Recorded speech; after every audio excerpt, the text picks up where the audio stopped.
ମାନବ ସମ୍ବଳ।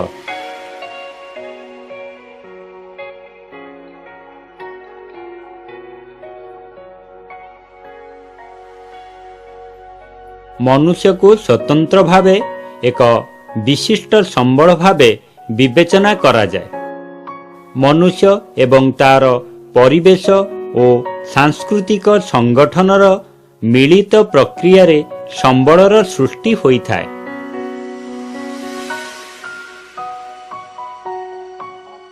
ଯଥା ସଂରଚନା, ସଂସ୍ଥାନ,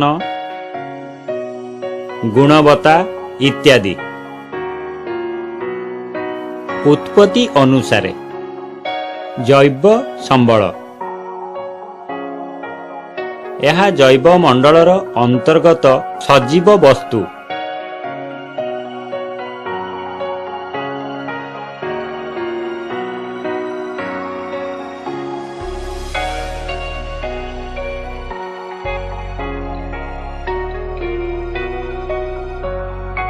ଯଥା ମନୁଷ୍ୟ, ପ୍ରାଣୀ, ଉଦ୍ଭିଦ, ଅଣୁଜୀବ,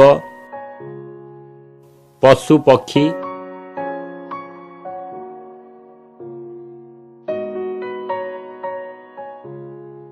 ମାଛ ଇତ୍ୟାଦି।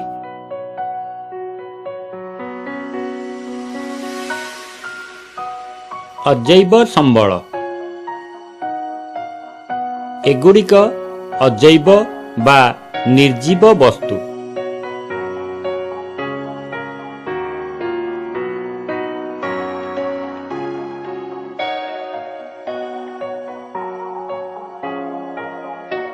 ଯଥା ଭୂମି,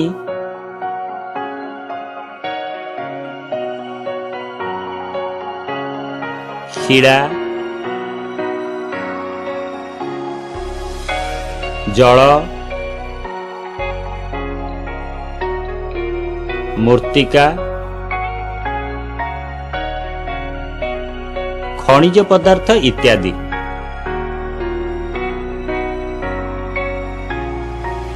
ବ୍ୟବହାର ଓ ସୁଲଭତା ଅନୁସାରେ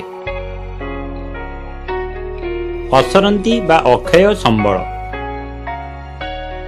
ଯେଉଁ ସମ୍ବଳ ମନୁଷ୍ୟର ବାରମ୍ବାର ବ୍ୟବହାର ସତ୍ତ୍ୱେ ନିଃଶେଷ ହୁଏ ନାହିଁ, ସେଗୁଡ଼ିକୁ ଅସରନ୍ତି ବା ଅକ୍ଷୟ ସମ୍ବଳ କୁହାଯାଏ। ଯଥା ସୌରଶକ୍ତି, ବାୟୁ ଇତ୍ୟାଦି।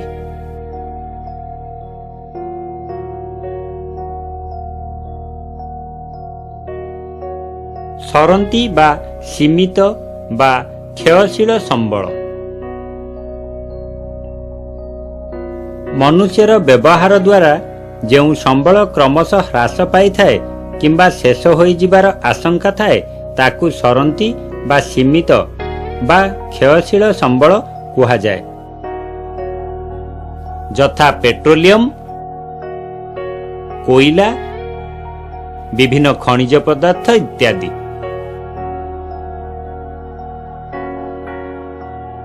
ପରିମାଣ ଅନୁସାରେ ଅପୂରଣୀୟ ସମ୍ବଳ। ଯେଉଁ ସମ୍ବଳ ମନୁଷ୍ୟର ବ୍ୟବହାର ଦ୍ୱାରା ସମ୍ପୂର୍ଣ୍ଣ ଶେଷ ହୋଇଯାଏ ଏବଂ ପୁନଃ ସୃଷ୍ଟି କରାଯାଇପାରେ ନାହିଁ, ତାକୁ ଅପୂରଣୀୟ ସମ୍ବଳ କୁହାଯାଏ।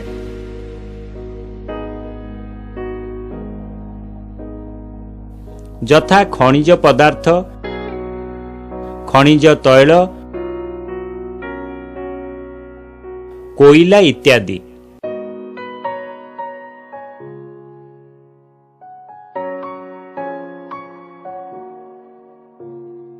ଅବିରାମ ସମ୍ବଳ କିମ୍ବା ପୂରଣୀୟ ସମ୍ବଳ।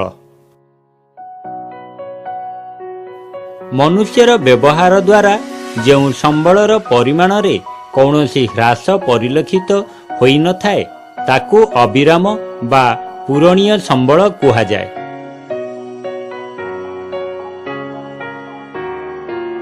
ଯଥା ସୌର ଶକ୍ତି, ଭୂତାପଜ ଶକ୍ତି, ଜୁଆର ଶକ୍ତି, ପବନ ଶକ୍ତି ଇତ୍ୟାଦି।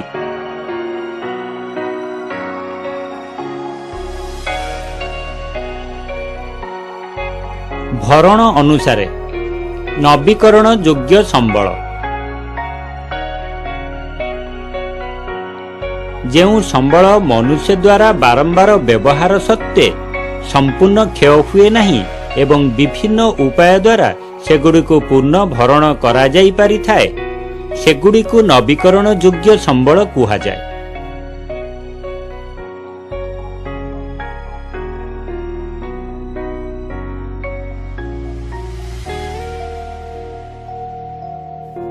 ଜଙ୍ଗଲଜାତ ପଦାର୍ଥ, ପ୍ରାଣୀଜାତ ପଦାର୍ଥ, କୃଷିଜାତ ପଦାର୍ଥ ଇତ୍ୟାଦି ଚକ୍ରୀୟ ପ୍ରକ୍ରିୟା ଦ୍ୱାରା ପୁନଃ ନବୀକରଣ କରାଯାଇ ବ୍ୟବହୃତ ହୋଇଥାଏ। ଜଳ, ମୃତ୍ତିକା, ବାୟୁ ପ୍ରଦୂଷଣ ପ୍ରାକୃତିକ ଉପାୟରେ ଭରଣା ହୋଇଥାଏ।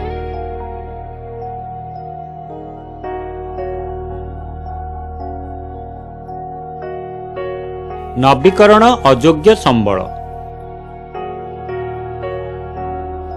ଯେଉଁ ସମ୍ବଳ ମନୁଷ୍ୟର ଅନବରତ ବ୍ୟବହାର ଦ୍ୱାରା ବା ଅନ୍ୟାନ୍ୟ କାରଣ ଦ୍ୱାରା ହ୍ରାସ ପାଇଲେ ବା ନଷ୍ଟ ହୋଇଗଲେ ଆଉ ସେଗୁଡ଼ିକର ପୁନଃ ଭରଣ ସମ୍ଭବ ହୋଇନଥାଏ, ସେଗୁଡ଼ିକୁ ନବୀକରଣ ଅଯୋଗ୍ୟ ସମ୍ବଳ କୁହାଯାଏ।